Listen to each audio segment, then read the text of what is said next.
In a decisive 40-12 vote, the House Armed Services Committee members shot down the funding for the B-2 stealth bomber.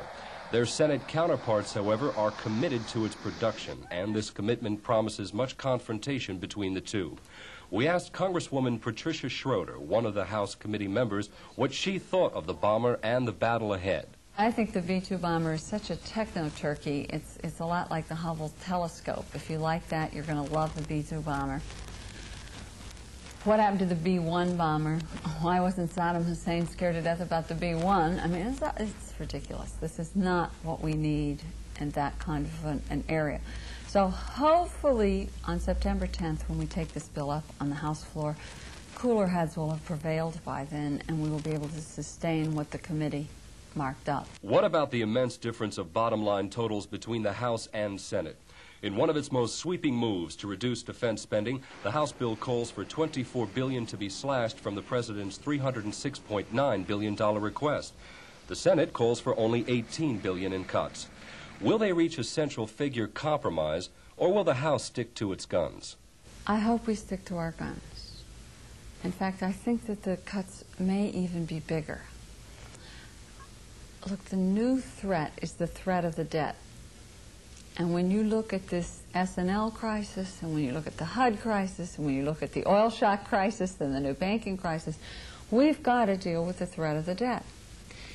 And I don't think the Senate's looked at that as seriously as the House has. So I really think we've got to start cranking this down.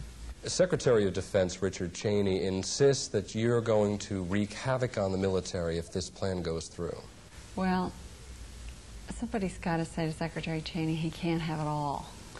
I mean, he wants everything. We're still waiting for a realistic budget from him, and he's refused to come forward. We're waiting for a 5-year plan from him. He's refused to come forward.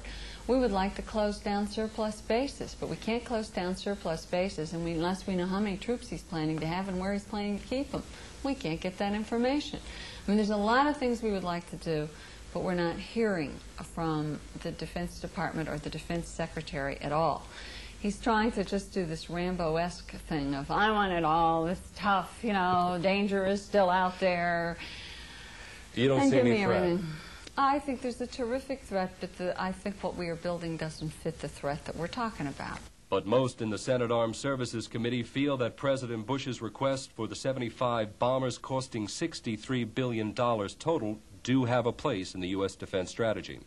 According to Congresswoman Schroeder, however, economic muscle has greater importance than military might. This logic, she believes, was the catalyst behind the Soviet Union's decline in military spending.